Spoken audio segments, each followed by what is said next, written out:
მოგესალმებით, თქვენ უყურებთ გადაცემას თვითმმართველობის საათი. ყოველთვის ბოლო კვირას 11 საათზე მე ნინო გაბუნია თქვენთან ერთად შევაჯამებ ქალაქში მიმდინარე მნიშვნელოვან მოვლენებს. ცნობილ პოლიტიკოსებთან, სახელმწიფო და საზოგადო მოღვაწეებთან ერთად არაფორმალურ გარემოში ვისაუბრებ თქვენთვის აქტუალურ და მნიშვნელოვან თემებზე. ყველაფერი ეს გადაცემაში თვითმმართველობის საათზე. 2012 წლის ბათუმის პრიორიტეტულ მიმართულებებში საბინაო ამხანაგობების განვითარება, ურბანული და კომუნალური ინფრასტრუქტურის რეაბილიტაცია შედის. რა სიახლეებს გვთავაზობს მერიის კეთილმოწყობის სამსახური ამ მიმართულებით? ეს იქნება ჩვენი საუბარის მთავარი თემა. დღევანდელ გადაცემაში კი ასევე ნახავთ. 2012 წლის ბათუმის პრიორიტეტული მიმართულებები, წყლის და კანალიზაციის სისტემის, ქუჩებისა და მიწისქვეშა კომუნიკაციების რეკონსტრუქციის პროცესი მომავალ წელსაც გაგრძელდება. ფილოსოფიის ხარისხში აყვანილი პოეზია, საუბარი არაფორმალურ გარემოში საკრებულოს თავმჯდომარის მრჩევალ პოეტ ვახტანგ ხლონდთან რუბრიკაში პერსონა.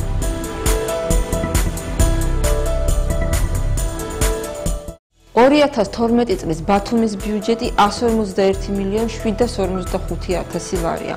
ამ თანხის ნახევარზე მეტი საბინაო ამხანაგობების განვითარებას, კომუნალური და ურბანული ინფრასტრუქტურის რეაბილიტაციას უნდა მოხმარდეს.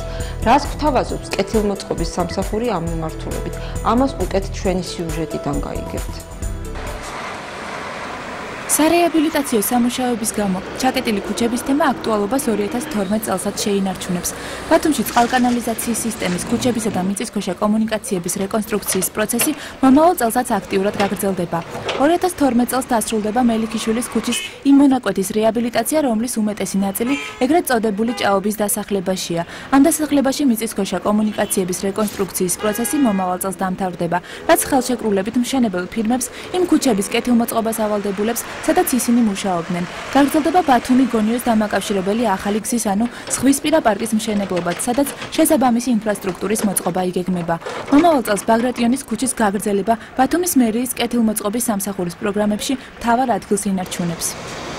უმთავრესი არტერია ბათუმის არის ბაგრატიონის ქუჩის გაგრძელება, ანუ ვაჟა-ფშაველას ქუჩიდან, ბონის კულტურის სახლის მიმდებარე ტერიტორიამდე საკმაოდ დიდ ტერიტორიას მოიცავს მთელი ჭაობისა და ბონის დასახლებას, რაც გამტვირთვას მიცემს არსებულ ქუჩებს, მაგალითისათვის როგორც პუშკინის, ესევე ჭავჭავაძის ქუჩებს. ბათუმში წყალკანალიზაციის რეაბილიტაციის მეორე ეტაპი აქტიურ ფაზაშია. პროგრამის ფარგლებში ძველი ბათუმის ტერიტორიაზე მიწისქვეშა სამუშაოები და ინდივიდუალური გამრიცხველიანება უკვე დასრულდა. ამ ეტაპზე წყლის სისტემის რეაბილიტაციის პროცესი ბათუმის ცენტრალურ ნაწილში მიმდინარეობს და 2012 წლისთვის იქ მცხოვრებთა ახალი წყლით მომარაგებასა და გამრიცხველიანებას ითვალისწინებს. ახალი წყლიდან წყლის სისტემის რეაბილიტაციის მესამე ეტაპი ქალაქის გარეუბნებში დაიწყება. სამუშაოები არის თამარის დასახლება, ეს არის ბონი, გოროდოკი, ბარცხანა და ეგრეთ წოდებული ჭაობის უბანი. სადაც ფაქტურად, ესე იგი, სრულად იცვლება წყლის მილები, საუნხმარებლო ხაზი, აგრეთვე დაიდგმება წყალმზომები, ყველა აბონენტი ინდივიდუალურად ჩაერთვება და ასევე კანალიზაციის ახალი სისტემა დამონტაჟდება. 2012 წლისათვის ქალაქს 3 ახალი და 2 რეაბილიტირებული საბავშვო ბაღი შეემატება. ახალი საბავშვო ბაღების მშენებლობა ადლიასა და კაღაბრის დასახლებაში და ლერმონტოვი ხიმშიაშვილი ქუჩების მიმდებარე ტერიტორიაზე იგეგმება. კაპიტალური რემონტი კი გონიოსა და ინასარეძის ქუჩაზე ნომერ 22-ში მდებარე საბავშვო ბაღებს ჩაუტარდება. მომავალი წლისათვის ბათუმის მერიის კეთილმოწყობის სამსახური სხვა სიახლეებსაც გეგმავს. ძირითადად განსაზღვრულია მიმდინარე მომავალ წელში დაახლოებით 70 საბავშვო ატრაქციონის მონტაჟი ქალაქის ტერიტორიაზე, მათ შორის აქ იქნება ახალშემოერთებული ტერიტორიების უბნები, ასევე იქნება 10 სპორტული მოედნის მშენებლობა ქალაქის მასშტაბით. თავისთავად აქაც ახალშემოერთებული ტერიტორიები იქნება შემოსული. ახალი წლიდან ქალაქის კეთილმოწყობა ჩვეულ რეჟიმში უკვე ახალი დამტკიცებული ბიუჯეტით გაგრძელდება. ახალი პრიორიტეტები და პროგრამები, რომელიც 2012 წელს ბათუმის მერიის კეთილმოწყობის სამსახურში იგეგმება. Ამ თემაზე სასაუბრობთ ჩვენთან სტუდიაში კეთილმოწყობის სამსახურის საქალაქო ინფრასტრუქტურის განყოფილების უფროსი არმაზ ვარშალოვიძე მოვიწვიეთ. გამარჯობათ ბატონო არმაზ. გილოცავთ ახალ წელს დაშობას, ბრავალს დაგასწროთ ღმერთმა. მანამ გადავიდოდეთ პროგრამების განხილვაზე, არ შემიძლია არ გითხრათ მთელი ქალაქის ქალების სადგივარი როდის დამთავრდება გზების დაგება? მოგესალმებით კიდევ ერთხელ, გილოცავთ შობა ახალ წელს, ჩვენს მოსახლეობასაც მივილოცავ, მთელ საქართველოს. ახლა რაც შეეხება ქუჩების რეაბილიტაციას და მის ინფრასტრუქტურის განვითარებას. ჩვენ ძირითადად 2012 წელს ვაგრძელებთ იმ პროგრამებს, რაც წინა წლებში იყო და გრძელდება მიმდინარე წელსაც. ძირითადად ეს არის ურბანული ინფრასტრუქტურის პროგრამა, რომელიც მოიცავს საგზაო ინფრასტრუქტურის განვითარებას. ეს პროგრამა კონკრეტულად მოიცავს სხვადასხვა პროგრამებს. ეს მათ შორის არის სატრანსპორტო ინფრასტრუქტურის განვითარების პროგრამა, რომელიც დაყოფილია მრავალ ღონისძიებად. მინდა გითხრათ, რომ ეს ღონისძიებები ძირითადად არის დაახლოებით 13 ღონისძიება და მოიცავს პირველ რიგში ის ნაწილი, რომელიც არის სარეაბილიტაციო და მიმდინარეობს რეაბილიტაცია, მომავალი 6 თვის განმავლობაში იქნება რეაბილიტირებული ჩვენი გათვლებით და პროგნოზებით საზაფხულოდ. ანუ სადღაც ივნისის თვეში შეიძლება ითქვას, რომ ქალაქის გზები მოწესრიგებული იქნება. საზაფხულოდ მოწესრიგებული იქნება. ზოგიერთი უკვე წინა წლის 2011 წლის ბოლოს გამოცხადდა. სავარაუდოდ ახლა გამოვლინდება ტენდერში გამარჯვებული კომპანიები. ვიმედოვნებთ, მათ შორის იყო გამოცხადებული, რომელიც არ შედგა. აქედან გამომდინარე, ამიტომ შეიქმნა პრობლემები აღნიშნული სამუშაოების დასრულებისათვის. კონკრეტულად მოგახსენებთ სელიმ ხიმშიაშვილის ქუჩის, ჰაიდარ აბაშიძისა და თაყაიშვილის ქუჩები ძირითადად მოეწყობა ბეტონის საფარით. შემდეგ ასევე მოეწყობა ლერმონტოვის ხინიკაძის, ფალიაშვილის, მეტაქსას ქუჩები, ასევე გორგასალისა და ფარნავაზ მეფის ქუჩები. ამ აღნიშნულ ქუჩებზე მოხდება ძირითადად ქვაფენილისა და ბაზალტის ბორდიულების მოწყობა. ეს ყველაფერი თქვენი ძახით, რომ ივნისის თვისთვის იქნება დასრულებული? ეს ყველაფერი დამოკიდებულია იმაზე, თუ რამდენად დაგეგმილი გრაფიკის მიხედვით მოხდება სამუშაოების წარმოება. აი თუ აღმოჩნდა ისე, რომ აი როგორც რამოდენიმეჯერ ჩავარდა ტენდერი არ შედგა, ასე ვთქვათ, ამ შემთხვევაში თავისთავად თუ შედგა ტენდერები, ეს ქუჩები ძირითადად რეაბილიტირებული იქნება. იქიდან ქუჩებს არ აკეთებთ, აი ის რაც დარჩენილია ეს ქუჩები, ხო, გასაკეთებელია 26 მაისის ქუჩა, გასაკეთებელია თამარ მეფის ქუჩა, ხო, არ არის, ბევრი ქუჩა არის დასამთავრებელი. ეს ქუჩები ძირითადად თქვენ თუ ნახავთ, წინა წელს საფუძველი მოამზადა ტენდერში გამარჯვებულმა კომპანიამ, ეს არის გორგასალის და ფარნავაზ მეფის ქუჩა და ეხლა არის მეორე ეტაპის სამუშაოები, რომელიც მოიცავს უკვე სავალი ნაწილის მოწყობას. ესე იგი მინდა გითხრათ, რომ მოდით დაგვიკონკრეტეთ, სავალი ნაწილი გაკეთდება 6 თვეში თუ მანქანებისათვის სასიარულო გზა იქნება მოწესრიგებული? სავალი ნაწილი ეს მანქანის ნაწილია რა. არა, ტროტუარები გაკეთდება თუ გაკეთდება ისევ მოშანდაგება?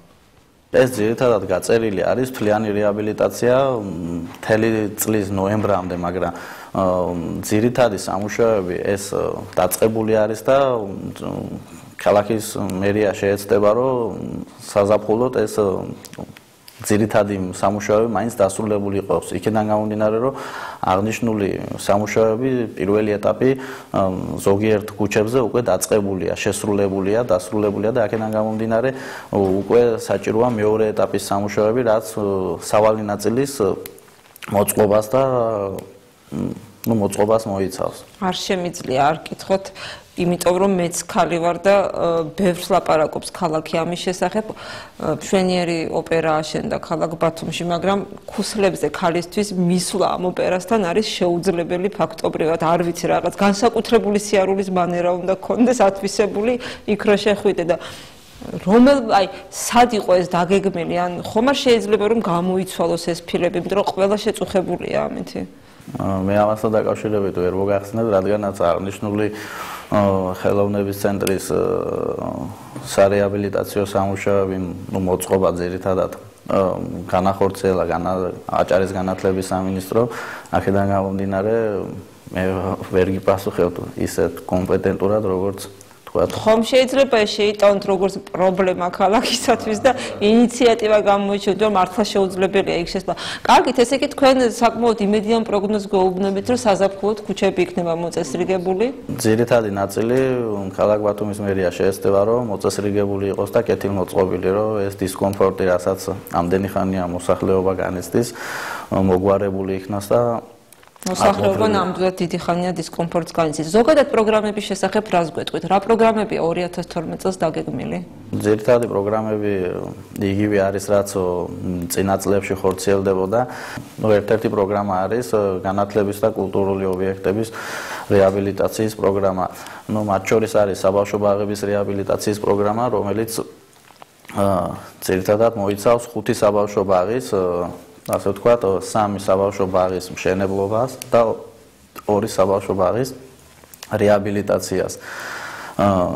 გამოყოფილია 3 მილიონი ლარი და აქედან გამომდინარე ეს მათ შორის არის ახალ შემოერთებულ ტერიტორიებზე ახალი საბავშვო ბაღების მშენებლობა. თქვენ პროგრამებში გიწერიათ, რომ ახალად შემოერთებულ ტერიტორიების კეთილმოწყობაც მოხდება და იქნებ უთხრათ ამ უბნებში მოსახლეობას რა იქნება იქ განხორციელებული? ძირითადად მიმდინარეობს აღნიშნული ტერიტორიებზე ახალ შემოერთებულ ტერიტორიებზე. რომ დაასახელოთ ზუსტად კონკრეტულად რომელ უბნებში მოხდება და რა იქნება განხორციელებული? მე შემიძლია, რადგან საბავშვო ბაღების პროგრამაზე ვსაუბრობდი, დაგისახელოთ, რომ მოხდება ძირითადად გონიოში არსებული საბავშვო ბაღის რეაბილიტაცია, ასევე მოხდება ადლის დასახლებაში და კახაბრის დასახლებაში საბავშვო ბაღების მშენებლობა, ახალი საბავშვო ბაღების მშენებლობა. ასევე მოხდება წინა პროგრამასთან დაკავშირებით დავამატებ იმას, რომ მოხდება ქუჩების კეთილმოწყობა ახალ შემოერთებულ ტერიტორიებზე, განათებები მოეწყობა, მოხდება ძირითადად ასფალტირებული და არაასფალტირებული ქუჩების, ასე ვთქვათ, მოვლა შეკეთება.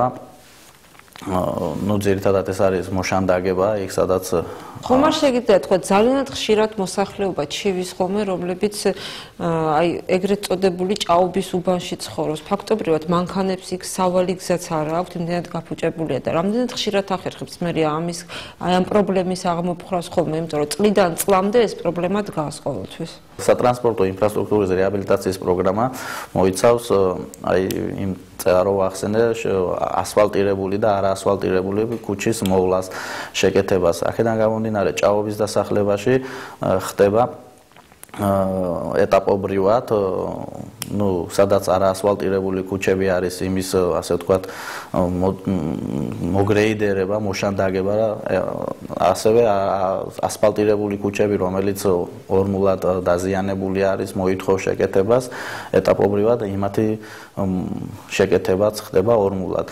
რაც შეეხება ძირითად ნაწილის რეაბილიტაციას, ჭაობის დასახლების მოხდება მას შემდეგ, რაც მოწესრიგდება ამ უბნების სანიაღვრე საკანალიზაციო სისტემა, როგორც მოწესრიგდა ქალაქის ცენტრალურ და ძველ ნაწილში. როდის არის დაგეგმილი? თქვენ გაქვთ რაიმე პროგნოზი? ეს ხორციელდება როგორც ვიცი გერმანული პროექტი, რომელიც არის ქალაქში, იმის ფარგლებში მიმდინარეობს რეაბილიტაცია. მიმდინარე წელს იგეგმება უკვე პუშკინის ქუჩის, ასე ვთქვათ, შემდეგ არსებული უბნების რეაბილიტაცია. ძალიან უცნაური ამას უფრო კონკრეტულად ის პროგრამის, ასე ვთქვათ, კურატორები გაგაცნობენ აქედან გამომდინარე მე დეტალებში საკითხზე ვერ გიპასუხებთ, რადგანაც არ ვარ ჩახედული. ამ პროგრამას თუ იცნობთ ველოსიპედების შეძენა და შესაბამისი ინფრასტრუქტურის მოწყობა, რა იგულისხმება ამაში? ქალაქს უნდა შეუძინოთ ველოსიპედები? რაც შეეხება საველოსიპედო ინფრასტრუქტურის განვითარებას, თქვენთვის ცნობილია და მოსახლეობისთვისაც, რომ ბათუმში უკვე მოქმედებს, მოეწყო ეს ინფრასტრუქტურა, მიმდინარეობს საველოსიპედო ბილიკების მოწყობა, რაღაც ნაწილი თითქმის უკვე დასრულებულია. ასევე დამატებით იქნება შეძენილი და მოწყობილი ეს ინფრასტრუქტურა, რაც გაზდის ტურისტული ინფრასტრუქტურის განვითარებას, რა, შემოსვლას და ამით სარგებლობას. რა თქმა უნდა, ველოსიპედების ბილიკების გაკეთება და თვითონ ველოსპორტის განვითარების ხელშეწყობა გარდა იმისა, რომ ჯანსაღი ცხოვრების წესის პოპულარიზაცია, ასევე ეკოლოგიური მდგომარეობის გამოსწორებასაც ნაწილობრივ ხელს უწყობს, მაგრამ თუ დაკვირვები ხართ, რომ ველობილიკების შექმნასთან ერთად შემცირდა მანქანებისათვის სავალი გზები და გარკვეულწილად დიდი პრობლემები შეუქმნა მანქანებს. მე რამდენადაც ქალაქში ფეხით დავდივარ ხოლმე და ხშირად დავდივარ ფეხით, არც ერთი ველოსიპედისტი არ მინახავს ამ ბილიკზე მოსიარულეს. სამაგიეროდ მანქანებს ძალიან უჭირთ გადაადგილება და დაგეგმარების მხრივ ეს იყო გათვალისწინებული ესე? დიახ, ეს როგორც კი საპროექტო დოკუმენტაცია შედგა, იქ იყო გათვალისწინებული ამ ქუჩების რეაბილიტაციის საპროექტო დოკუმენტაციის შედგენის დროს. აი ის ნაწილი, სადაც ამჟამად მოწყობილი არის ეს ბილიკები, იქ არის დაწესებული საგზაო მოძრაობის წესები.